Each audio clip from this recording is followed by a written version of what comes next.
Bienvenue dans le podcast Écoute-toi, le podcast qui parle de psychologie et de développement personnel autour de la perte de poids.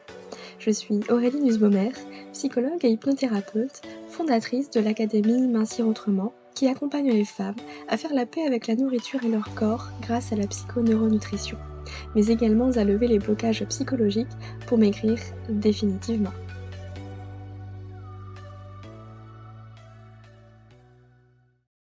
Bienvenue dans l'épisode numéro 66 du podcast Écoute-toi.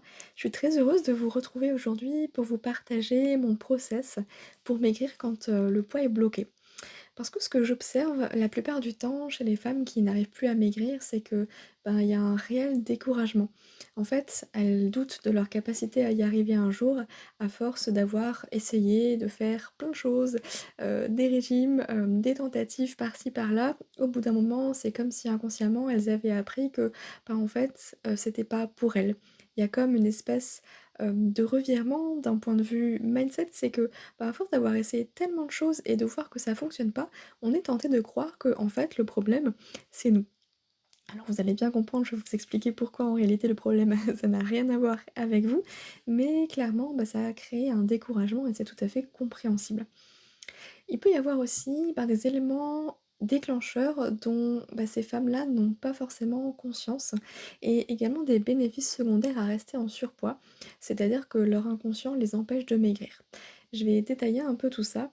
Si je reprends la notion de découragement, en psychologie positive, on va parler de l'impuissance apprise.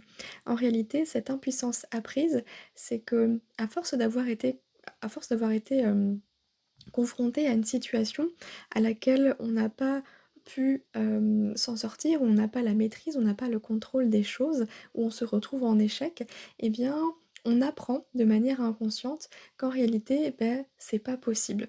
Et c'est ce qui se passe notamment quand on fait des régimes un peu toute sa vie, depuis son plus jeune âge, depuis l'adolescence, même parfois même l'enfance. Parce que, au final, on a essayé un petit peu tout, les trucs possibles et imaginables, parfois des trucs les plus farfelus même, peut-être même dangereux, pour la santé et même ça, ça fonctionne pas et on a l'impression que par contre ça marche pour les autres. Sauf qu'il faut bien se rendre compte que ça marche pour les autres un temps, exactement comme ça a marché pour vous un temps. Je sais très bien qu'avec les régimes que vous avez faits, vous avez réussi à maigrir, hein, il n'y a pas de problème avec ça. Le problème, c'est que, c'est sur la durée que ça tient pas. Vous n'arrivez pas à maintenir ce poids et c'est bien normal, c'est comme si finalement on vous disait, toute votre vie que vous devez rester, la tête sous l'eau. C'est impossible, vous voyez? Donc il y a vraiment ce côté, c'est pas tenable dans la durée. Et du coup, ce découragement, il se crée à partir de cette impuissance apprise. Il y a une image pour illustrer justement ce concept-là, c'est l'image de l'éléphant. Si on attache un éléphanteau à une petite barrière en bois, eh bien, quand il est tout jeune, tout bébé, il n'a pas la force suffisante pour se libérer, hein, pour libérer sa patte, la détacher de, cette barrière en bois. Mais, finalement, quand il grandit, il devient cet éléphant majestueux, imposant, très fort et pourtant il n'essaye pas de partir en fait, de se défaire de cette barrière parce que, toute son enfance, il a essayé de s'en aller, il n'a pas réussi, donc dans sa tête, c'est impossible. Sauf que vous comprenez bien qu'aujourd'hui, avec la force qu'il a, en un coup de patte, il peut se libérer totalement. Eh bien, c'est ça l'impuissance apprise, c'est exactement l'effet qu'ont eu les régimes précédents sur vous, sur votre façon de penser aujourd'hui et qui impacte du coup, votre état et qui crée ce découragement. Donc il n'y a pas de panique à avoir, ça peut tout à fait se changer. C'est juste qu'il faut prendre conscience que en réalité, rien n'est figé. C'est juste votre inconscient qui a fait une association parce que, il s'est dit: «À force de répétition, effectivement, ça marche pas». Il fait des raccourcis et c'est plus simple comme ça. La deuxième chose dont je voulais aborder avec vous, c'est les fameux éléments déclencheurs dont on n'a pas conscience.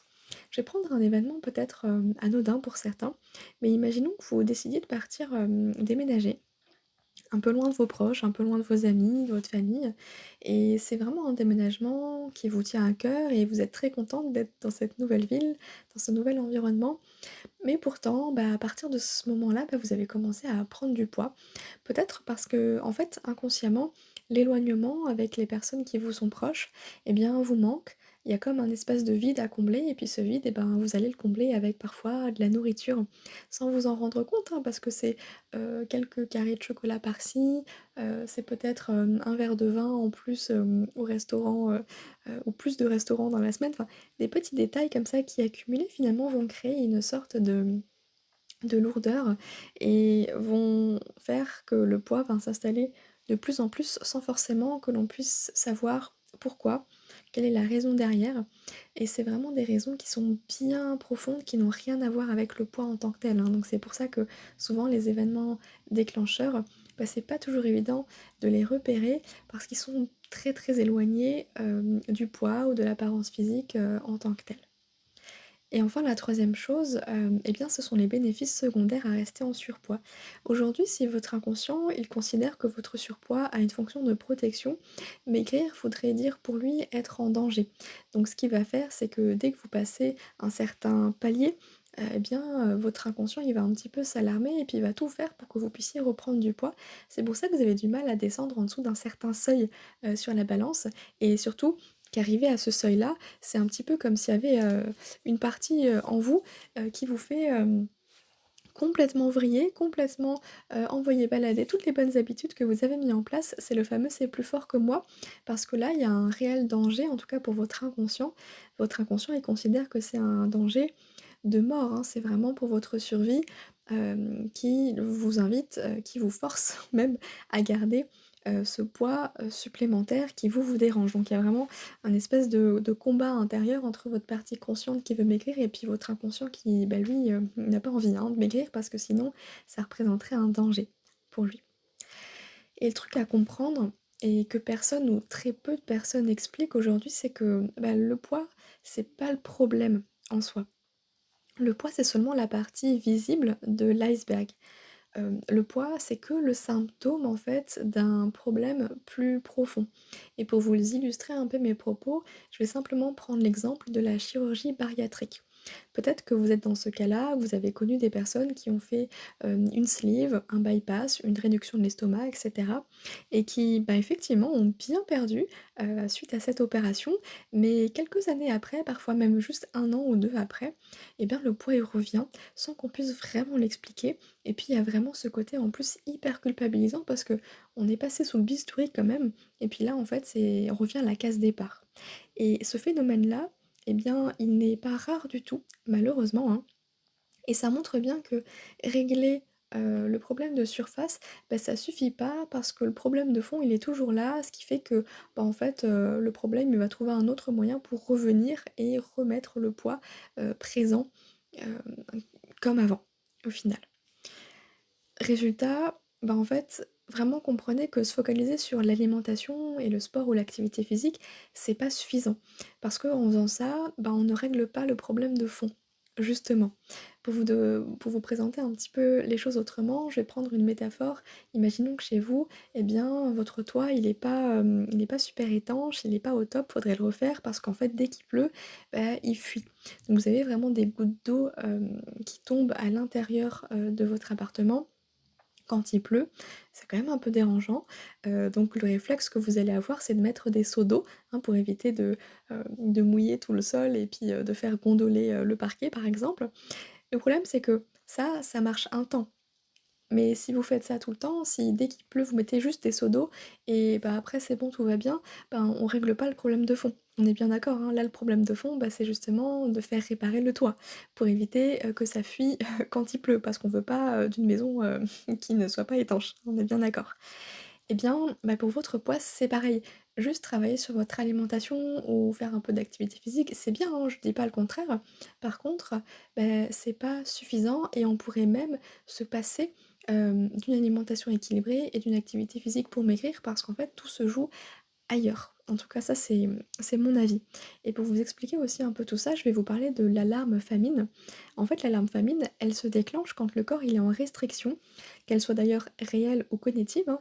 Une restriction réelle, bah, ce serait par exemple les régimes, se priver volontairement ou manger moins ou vraiment ne pas manger certaines catégories d'aliments parce qu'on estime que, c'est pas bon, c'est trop sucré, c'est trop gras, ça fait grossir et cetera.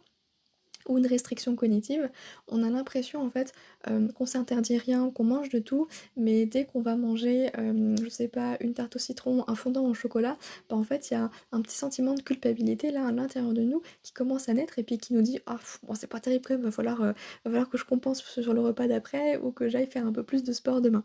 Vous voyez, c'est ce genre de pensée-là. Et ça, bah, justement, ça a pour conséquence de ralentir votre métabolisme et d'augmenter la capacité de stockage.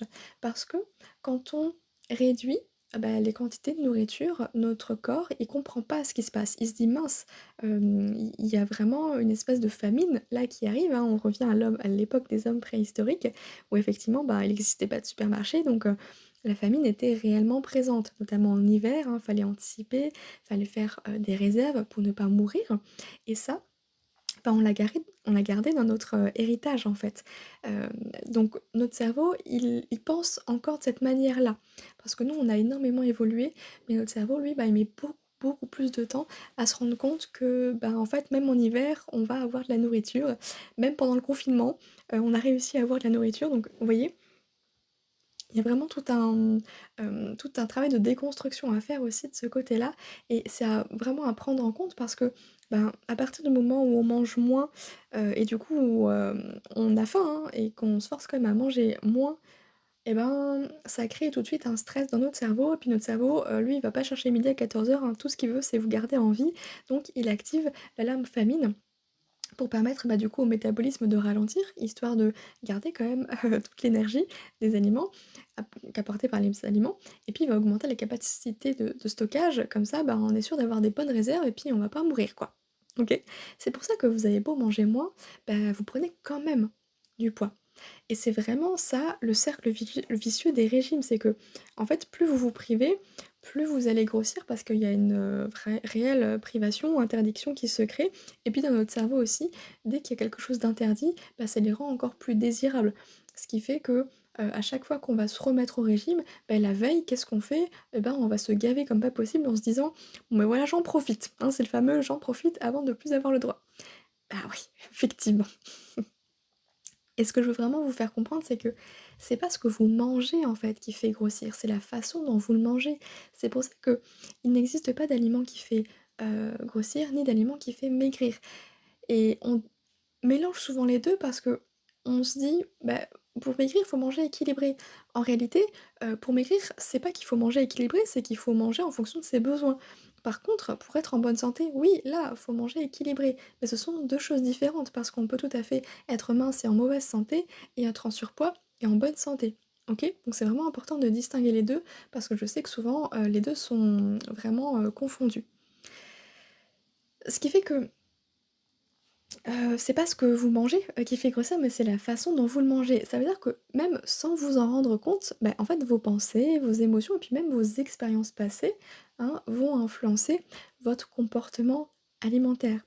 Ça, c'est des choses qui sont tellement automatiques et inconscientes qu'on a gardées encore à l'âge adulte, mais en fait, il y a tout un tas de croyances derrière qui fait que, bah, aujourd'hui, on a encore du mal, à ne pas finir son assiette parce qu'on nous a appris toute notre vie qu'il fallait pas gaspiller, hein. Peut-être même que vos parents vous ont dit: «Il y a des enfants qui meurent de faim dans le monde et toi tu finis pas ton assiette». Voilà, je pense qu'on a tous eu le droit à cette phrase-là. Mais vous n'êtes pas une poubelle, hein, j'ai vraiment envie de vous dire, votre corps n'est pas une poubelle, donc écoutez vos sensations. Alors ça demande bien sûr déjà, de s'y reconnecter, hein, de savoir reconnaître la faim, la satiété et le rassasiement. Ça, c'est encore autre chose. Donc c'est vraiment important de mettre en lumière, bah, vos propres fonctionnements pour prendre conscience aussi de ce qui se joue en vous. Et je vais vous raconter une anecdote personnelle, pendant mes études de psychologie, eh bien j'avais 2 jobs, étudiants dont un au McDo et en fait pendant 2 ans, j'ai mangé au McDo tous les jours. Tout simplement parce que, ben, en fait quand tu travailles au McDo, tu as que 30 minutes, de pause pour manger, tu as absolument pas de frigo pour stocker ta nourriture, donc en fait, tu pas vraiment le choix. Tu manges sur place parce que de toute façon, tu pas le temps et puis tu pas, l'espace nécessaire pour amener tes repas. Alors bien sûr, hein, on pourrait le faire quand même, hein, on est bien d'accord, il y a toujours possibilité de, mais c'était la solution de facilité, sachant qu'en plus le repas, il était compris, hein. Il était offert dans la limite, des points accordés, hein, voilà, plus les aliments étaient gras, sucrés, avaient des plus les aliments étaient caloriques, on va dire, plus les points étaient importants Ce qui fait que, bah, du coup, ça garantissait entre guillemets, un non-abus, hein, on va dire ça comme ça. Mais effectivement, moi pendant, 2 ans, j'ai mangé pratiquement tous les jours au McDo et parfois même midi et soir parce que je faisais les services du midi et du soir puisque entre les 2, le service était coupé à ce moment-là. Et je mangeais pas des salades, hein, je mangeais vraiment, un burger, je mangeais une petite frite, j'avais un verre d'eau ou parfois, un coca, j'avais, les fruits à croquer et puis, un expresso. C'était un petit peu mon repas de base à ce moment-là. Et pour être honnête, au début, j'avais vachement peur parce que je me dis: «Mon Dieu, mais c'est vraiment pas bien, de manger comme ça tous les jours, je vais prendre du poids et tout». En réalité, j'ai pas pris un seul kilo parce que en fait, bah, j'ai pas mangé déjà plus que mes besoins et surtout, c'est vraiment l'exemple typique qui vous montre que c'est pas ce que vous mangez qui fait que vous allez grossir, c'est plutôt la façon dont vous allez le manger. Donc en fait, si vous êtes en train de vous dire: «Bah, je vais manger que des salades parce que vraiment des burgers, c'est pas top top», et ben, là, vous risquez de créer une sorte de frustration qui fait que, bah, effectivement, au bout d'un moment, vous allez finir par craquer sur les burgers et en manger 2 fois plus que si vous en avez mangé, tous les jours, quand vous en aviez envie. Et puis, l'idée de manger sans culpabilité, c'est hyper important aussi parce que si vous êtes en train de manger votre burger favori, mais que vous êtes en train de vous dire: «Mon Dieu, mais c'est vraiment mal ce que je fais, c'est pas comme ça que je vais maigrir», et cetera, mais la culpabilité, elle vient créer du stress, hein, dans notre corps et vous savez que le stress, il a une énorme incidence aussi dans le domaine de la perte de poids. Quand il y a du stress, bah, il y a une libération de cortisol, hein, qui est l'hormone du stress. Cette hormone-là, bah, elle favorise le stockage. Donc, bah, une même personne qui va manger, enfin 2 personnes qui vont manger exactement la même chose, s'il y en a une qui est OK avec ce qu'elle mange, elle va juste mettre le plaisir, sur le devant de la scène, alors que l'autre à côté, elle va simplement être en restriction cognitive parce que pendant qu'elle mange, elle va culpabiliser, donc elle va créer du stress. Donc pendant qu'elle mange, elle est en train de stresser, donc qu'est-ce qui fait? Bah, elle va stocker 2 fois plus que la personne qui est juste en train, de vivre sa meilleure vie. Vous voyez un peu l'idée? Tout ça pour vous dire qu'aujourd'hui, bah, les régimes effectivement, ils sont dépassés, on sait que ça marche pas, et les rééquilibrages alimentaires ne sont pas gages de que de bonne santé. Non, pardon, les rééquilibrages alimentaires ne sont gages que de bonne santé et non pas de perte de poids.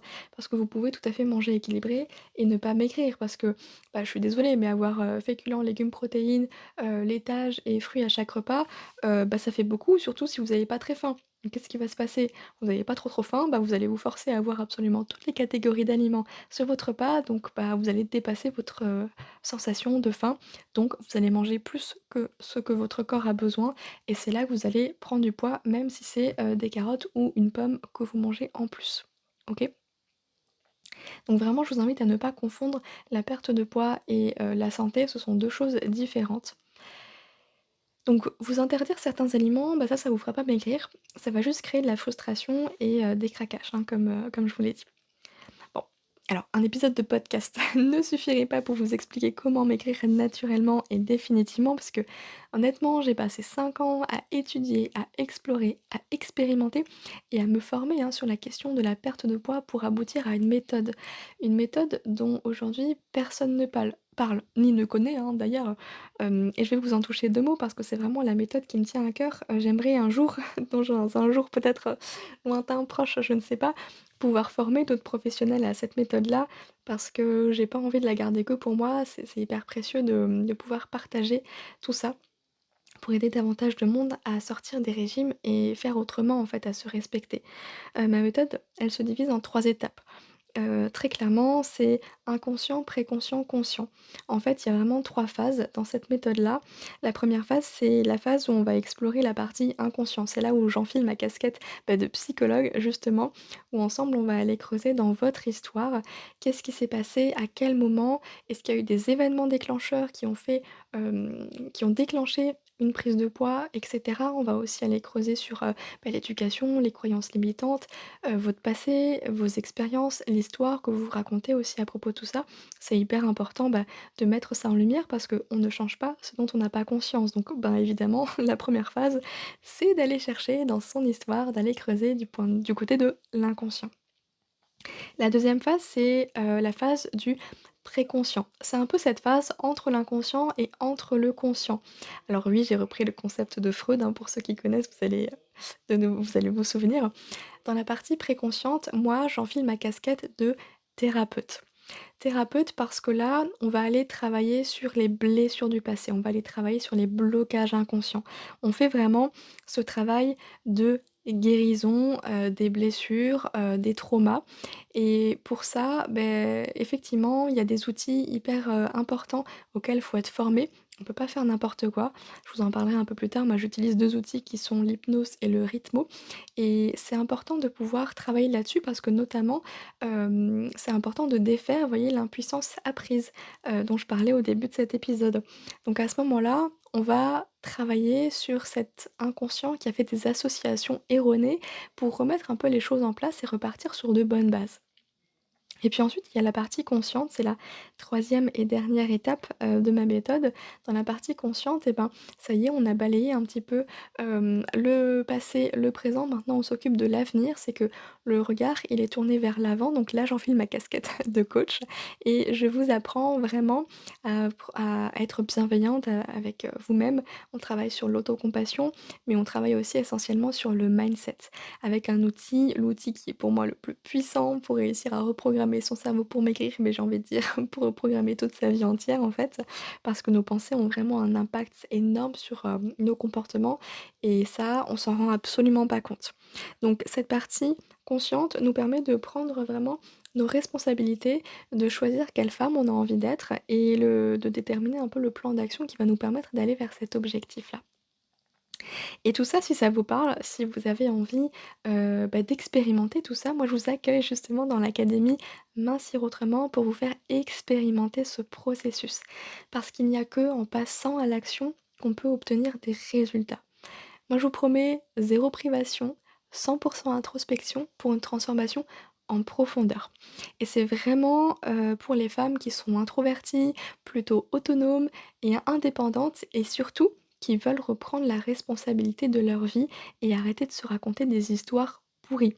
Oui, il y a des femmes qui ont vécu des choses absolument horribles, des agressions sexuelles, des viols, etc. Pour autant, est-ce qu'on doit laisser ce passé nous définir aujourd'hui? Je pense, moi, que non. C'est pour ça que la résilience, bah, c'est hyper important. On va pas oublier, hein, ce qui s'est passé. On va simplement décider de sortir de cette position de victime pour reprendre les rênes de sa propre vie, reprendre le pouvoir sur soi et ça passe par prendre la responsabilité, de sa vie puisque nos pensées sont, créatrices de notre réalité.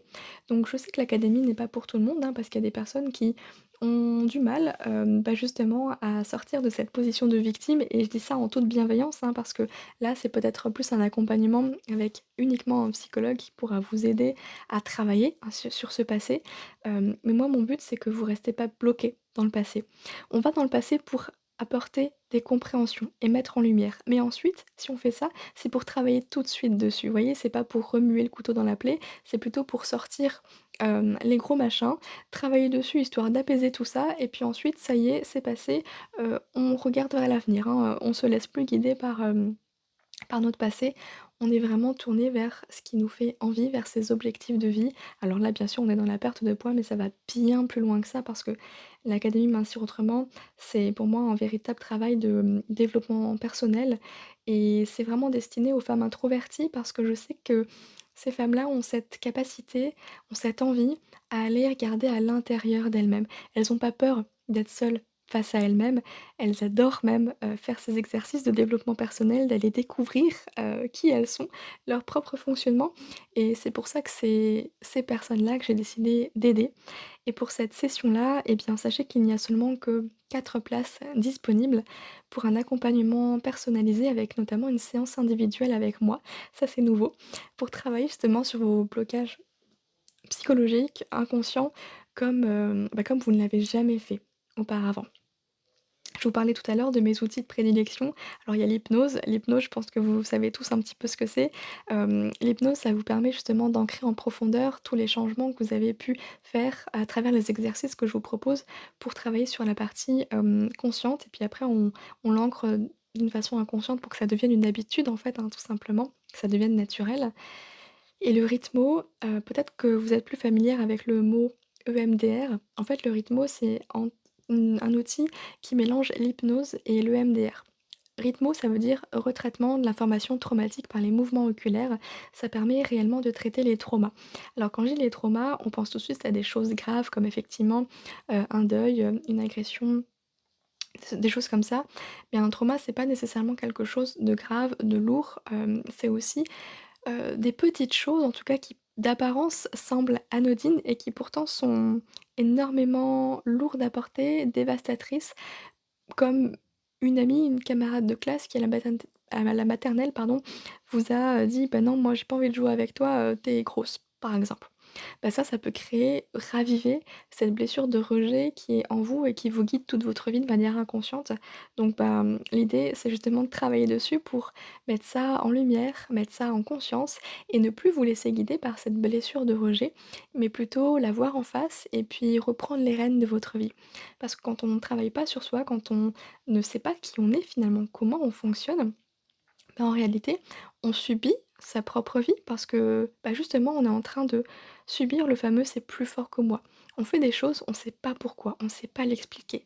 Donc c'est hyper important, en tout cas ça c'est encore ma vision des choses, bah, d'aller explorer qui on est, d'aller voir en face, des choses qui sont pas toujours faciles, hein, on est bien d'accord, mais c'est pour, nettement mieux vivre après et choisir sa vie pour ne plus la subir. Donc si jamais ça vous parle, eh bien sachez qu'actuellement les portes de l'académie sont ouvertes. Si vous écoutez ce podcast le jour de sa sortie, les portes ferment le 12 mai à 23h30. Donc si jamais les portes sont fermées quand vous écoutez cet épisode, pas de panique, vous pouvez tout à fait vous inscrire sur la liste d'attente. Ça vous permet d'être informé des prochaines ouvertures des portes. Sachez que, ben voilà, 4 places disponibles, il y a un tarif préférentiel car l'académie elle est en restructuration. Pour la première fois, je vous l'ai dit, je propose une séance en individuel avec moi pour travailler vraiment sur les blocages psychologiques inconscients, sur vos traumas, bref, toutes ces choses que vous pouvez pas faire seul. Donc c'est hyper puissant. Moi j'ai trop hâte, de démarrer cette session avec vous. Je vous mettrai toutes les infos, dans la description de cet épisode de podcast et si vous avez des questions et ben, n'hésitez pas à me rejoindre sur Instagram, à m'envoyer un petit message privé. Je serai ravie de pouvoir échanger avec vous et de répondre à toutes vos questions. Moi, je vous souhaite une très belle journée, prenez soin de vous et je vous dis à bientôt.